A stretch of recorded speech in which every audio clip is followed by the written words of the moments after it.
أعوذ بالله من الشيطان الرجيم. بسم الله الرحمن الرحيم. وكأي من آية في السماوات والأرض يمرون عليها وهم عنها معرضون وما يؤمن أكثرهم بالله إلا وهم مشركون. أفأمنوا أن تأتيهم غاشية من عذاب الله أو تأتيهم الساعة بغتة وهم لا يشعرون. قل هذه سبيلي أدعو إلى الله على بصيرة أنا ومن اتبعني وسبحان الله وما أنا من المشركين. وما أرسلنا من قبلك إلا رجالا نوحي إليهم من أهل القرى أفلم يسيروا في الأرض فينظروا كيف كان عاقبة الذين من قبلهم ولدار الآخرة خير للذين اتقوا أفلا تعقلون. حتى إذا استيأس الرسل وظنوا أنهم قد كذبوا جاءهم نصرنا فنجي من نشاء ولا يرد بأسنا عن القوم المجرمين.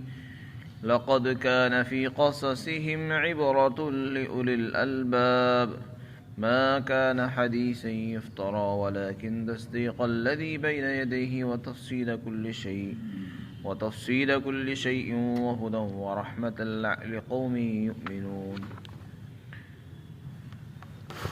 اور آسمان اور زمینوں میں کتنی ایسی نشانیاں ہیں جس پر یہ لوگ گزرتے ہیں اور یہ ان سے اعراض کرتے تھے، اور ان میں سے اکثر لوگ اللہ پر ایمان اس طرح لاتے ہیں کہ وہ اس کے ساتھ شرک بھی کرتے ہیں۔ کیا یہ لوگ اس بات سے بے خوف ہو گئے کہ ان پر اللہ کا عذاب کی کوئی ایسی آفت آ پڑے جو ان کو گھیر لے، یا ان پر قیامت اچانک سے ٹوٹ پڑے اور انہیں خبر بھی نہ ہو؟ آپ کہہ دیجئے یہ میرا راستہ ہے، میں اس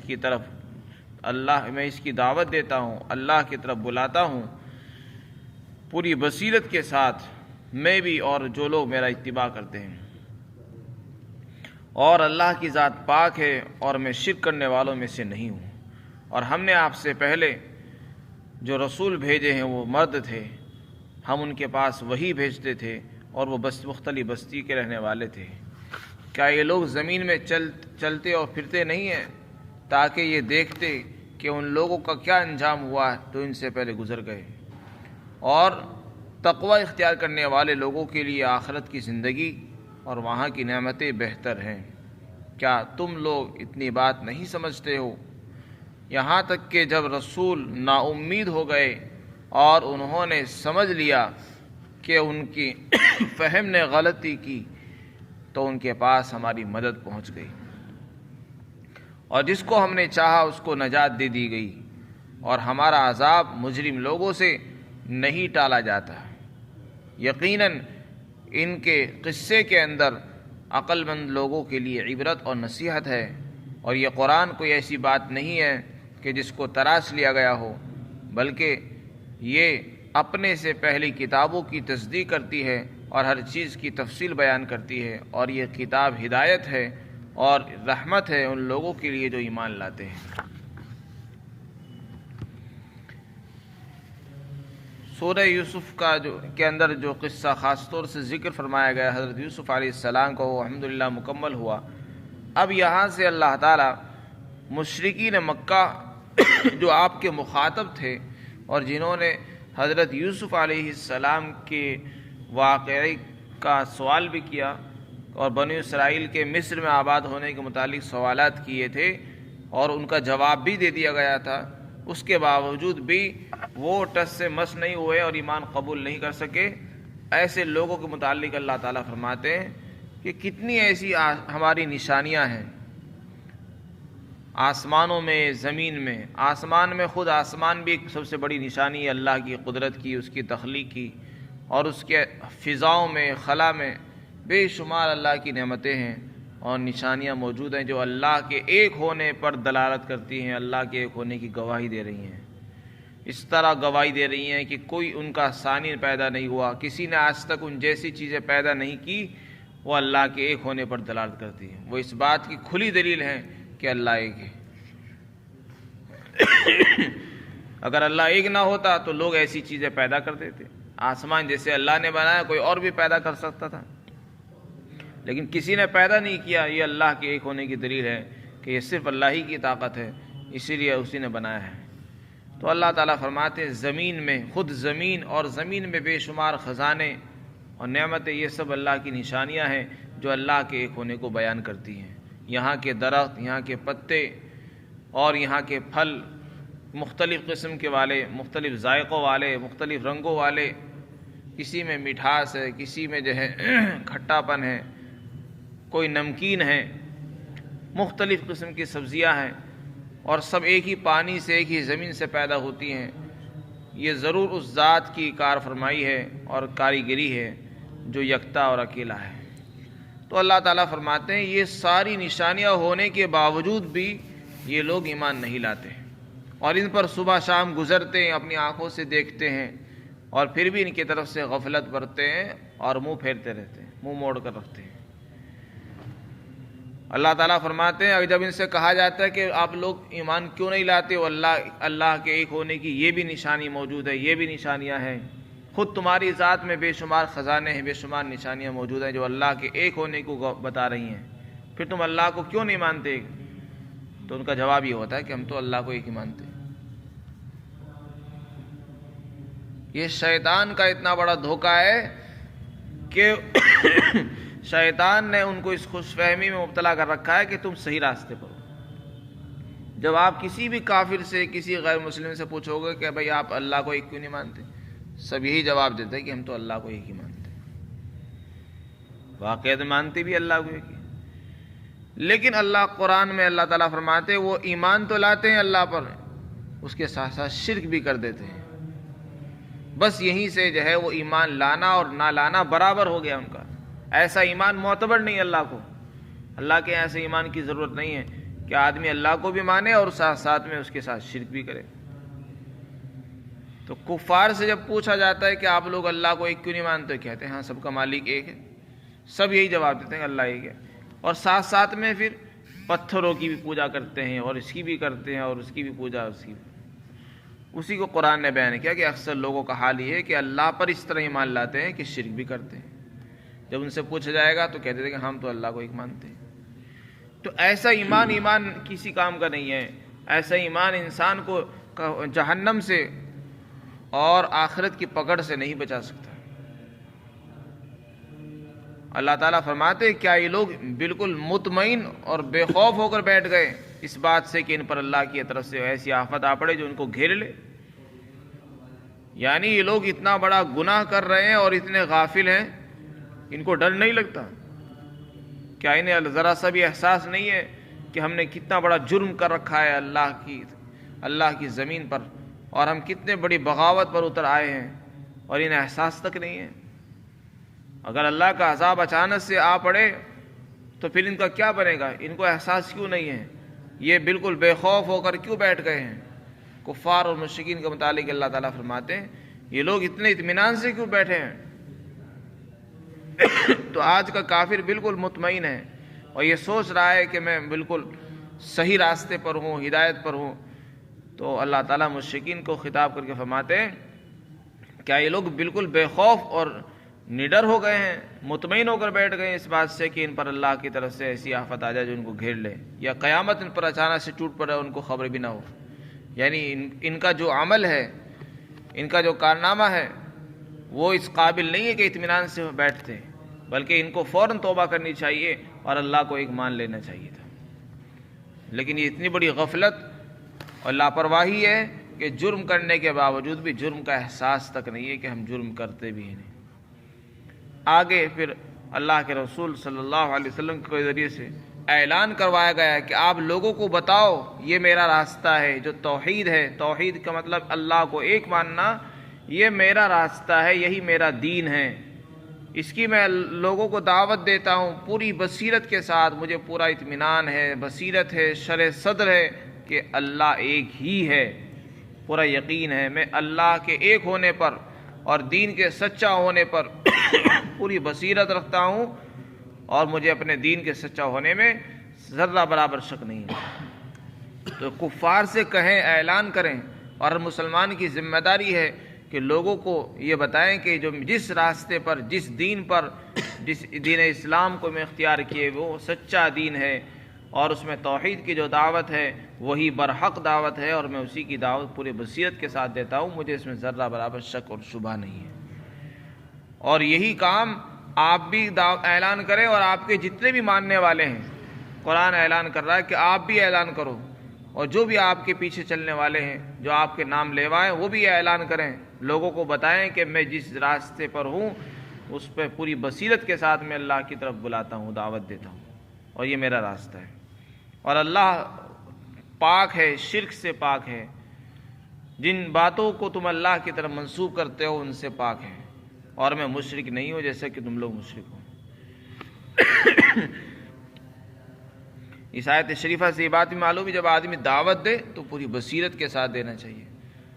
یہ نہیں کہ آدمی دعوت بھی دے رہا ہے، کسی کو اللہ کی طرف بلا رہا ہے، اسلام کی دعوت دیتا ہے، دین کی دعوت دے رہا ہے، توحید کی دعوت دے رہا ہے، لیکن اسے خود اطمینان نہیں ہے۔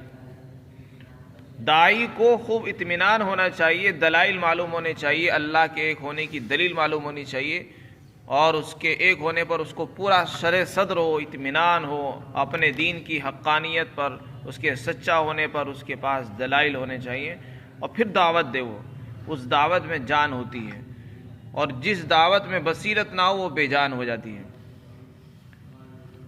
وما ارسلنا من قبلک، اس کے بعد اگلی آیت شریفہ میں اللہ تعالیٰ نے مشرکین کے ایک اعتراض کا جواب دے جو وہ اعتراض کیا کرتے تھے۔ جب ان سے کہا جاتا تھا کہ میں اللہ کا رسول ہوں، مجھے مان لو، ایمان لے آؤ، تو وہ کہتے تھے کہ آپ تو ہم جیسے ہی کہ انسان ہی تو ہیں، ہم بھی انسان ہیں اور آپ بھی انسان ہیں، اور آپ رسول کیسے ہو سکتے؟ وہ رسول تو کوئی فرشتہ ہونا چاہیے۔ تو یہ بات اس سے پہلے بھی آ چکی ہے، اور یہاں بھی دوبارہ سے اس کا جواب دیا جا رہا ہے۔ اللہ تعالیٰ نے فرمایا کہ دیکھو، ہم نے آپ سے پہلے جتنے بھی پیغمبر اور رسول بھیجے سب مرد تھے، سب انسان ہی تھے، کوئی فرشتہ نہیں بھیجا ہم نے۔ تو جب سارے فرشتے نہیں تھے، انسان ہی تھے، اور اگر میں بھی انسان بن کر آیا ہوں تو اس میں تعجب کی کون سی بات ہے؟ اور مفسرین نے لکھا ہے کہ اللہ تعالیٰ نے انسانوں کی ہدایت کے لیے انسان کو ہی نبی بنایا ہے، اس میں بھی بڑی حکمت اور مصلحت ہے، اس لیے کہ انسان کو انسان ہی سمجھا سکتا ہے، اور انسان انسان سے ہی سمجھ سکتا ہے، زبانی بھی اور عملی اعتبار سے بھی۔ اس لیے کہ فرشتے ایسی مخلوق ہے جو کھاتے نہیں، جو پیتے نہیں، جن کے اندر خواہش نہیں ہے، گناہ کا جذبہ ان کے اندر نہیں ہے، تو بہت سے وہ کام جو انسان کرتا ہے وہ فرشتے نہیں کرتے، تو انہیں ان چیزوں کا احساس نہیں ہو سکتا، نہ وہ کر کے دکھا سکتے ہیں، نہ کسی کو زبان سے کہہ سکتے ہیں، عمل کر کے نہیں دکھا سکتے وہ۔ تو ہم جنس کی ہدایت کے لیے اللہ نے جو ہم جنس کو منتخب فرمایا ہے، یہ اسی میں خیر ہے۔ بہت سے کام ایسے ہیں جو فرشتے انجام نہیں دے سکتے تھے، وہ انسان ہی انجام دے سکتا تھا، اس لیے اللہ نے انسان کو ہی منتخب فرمایا ہے اور ان کو ہدایت کے لیے بھیجا ہے۔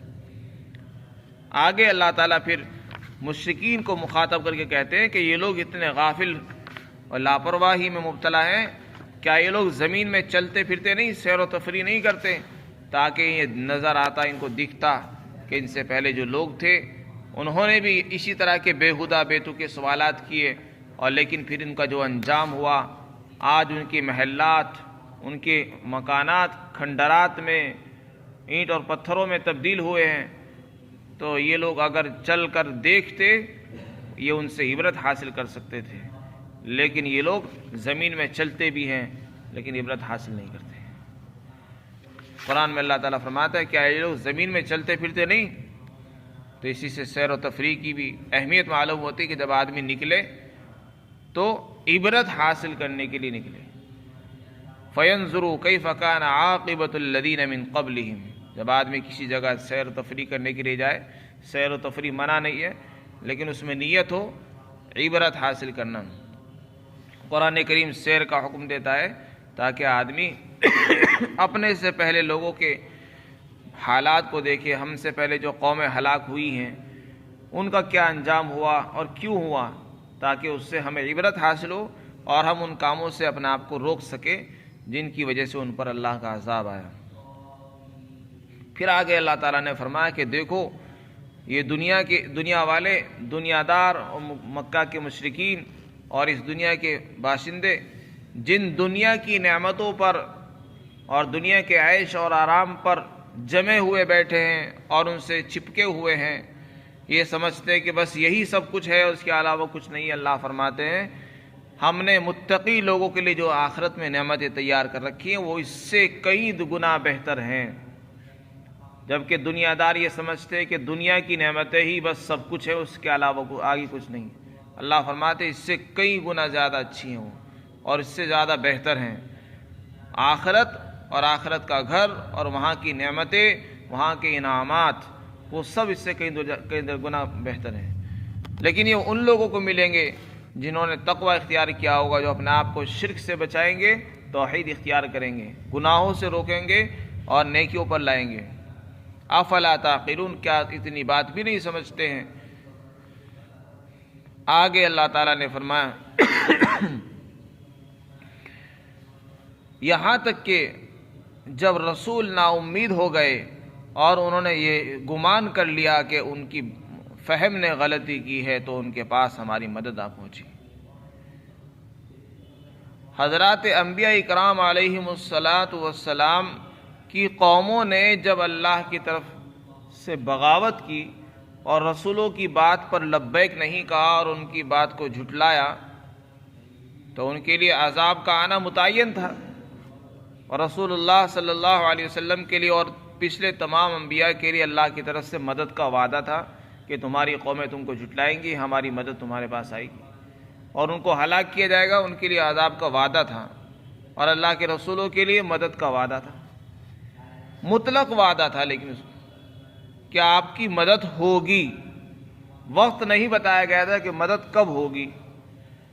تو وہ یہ سمجھ بیٹھے کہ مدد ابھی تک ہوئی نہیں، اس لیے نا امید ہو گئے اور یہ سوچنے لگے ابھی تک یہ دشمن ہلاک کیوں نہیں ہوئے۔ پھر بعد میں جب ان کو یقین ہوا، گمان انہوں نے یقین کر لیا کہ اصل میں ہمارے سمجھنے میں ہی غلطی ہوئی ہے، اللہ نے تو مطلق وعدہ کیا تھا مدد کا، وقت نہیں بتایا تھا، اس لیے انہوں نے جب یہ سمجھ لیا کہ ہمارے فہم نے غلطی کی اور اللہ کی طرف سے تو مطلق وعدہ تھا اور ہو سکتا ہے اس میں بھی تاخیر ہو، اس لیے تاخیر کی وجہ سے وہ نا امید ہو کر بیٹھ گئے۔ پھر ہماری جب مدد پہنچی تو ہم نے جس کو چاہا نجات دے دی، ایمان والوں کو بھی بچایا، رسولوں کو بھی بچا لیا، اور جو ظالم تھے وہ ہلاک ہو گئے، کیونکہ ہمارا جو عذاب ہے وہ مجرم لوگوں سے ٹالا نہیں جاتا ہے۔ یہاں تک یہ تمام باتیں پوری ہو گئی۔ اخیر میں اللہ تعالیٰ فرماتے ہیں، اس سورہ یوسف کی آخری آیت ہے، اس میں اللہ تعالیٰ فرماتے ہیں کہ دیکھو ان کے قصے کے اندر اس کی ضمیر یا تو حضرت یوسف علیہ السلام کے بھائیوں کا جو قصہ بیان کیا گیا وہ، یا انبیاء کرام کے یہ واقعات کی طرف جو اشارہ کیا جا رہا وہ۔ اللہ تعالیٰ فرماتے ہیں ان تمام قصوں کے اندر عبرت اور نصیحت ہے۔ ہم نے جو قصہ بیان کیا ہے اور اس کے علاوہ اور بھی واقعات ہیں، یہ قصے جو ہے عبرت اور نصیحت کے لیے ہوا کرتے ہیں، وقت ضائع کرنے کے لیے اور اپنے وقت گزارنے کے لیے قصے کہانی نہیں ہوا کرتی، اور اسی نیت سے انسان کو قصے کہانی بھی بیان کرنی چاہیے تاکہ اس میں کوئی سبق ہو، کوئی عبرت حاصل ہو اور لوگوں کی اصلاح ہو جائے۔ محض وقت کو پاس کرنا اور وقت گزاری یہ مقصود نہیں ہونی چاہیے۔ اللہ تعالیٰ فرماتے ہیں قصوں کے اندر حضرت یوسف علیہ السلام کے بھائیوں کے قصے میں عبرت اور نصیحت ہے عقل مند لوگوں کے لیے۔ اس کے بعد قرآن کریم کی اہمیت کی طرف اشارہ فرمایا کہ یہ قرآن جو تمہارے سامنے موجود ہے، جس نے سورہ یوسف کے ذریعے سے حضرت یوسف کا واقعہ بیان کیا ہے، یہ قرآن کوئی ایسی بات نہیں ہے جس کو اپنی طرف سے بنا لیا گیا ہو، اس میں قرآن کی حقانیت کی دلیل ذکر فرمائی گئی ہے اور یہ بتایا گیا کہ قرآن اللہ کی سچی کتاب ہے اور اللہ کا کلام ہے جو اللہ کی ذات سے نکلا ہوا ہے۔ ہم نے جو یہ حضرت یوسف کا قصہ بیان کیا یہ اپنی طرف سے گھڑ کر بیان نہیں کیا، بلکہ یہ سب بالکل ایک ایک چیز اس کی سچی اور برحق ہے۔ قرآن کی کوئی بات ایسی نہیں ہے جس کو گھڑ لیا گیا ہو۔ اور دوسری بات یہ ارشاد فرمائی، یہ قرآن اپنے سے پہلی جتنی بھی کتابیں ہیں ان کی تصدیق کرتا ہے۔ یہودی تورات کو مانتے ہیں، عیسائی انجیل کو ماننے والے ہیں، تو یہ قرآن ان کی کتابوں کو بھی سچا بتاتا ہے۔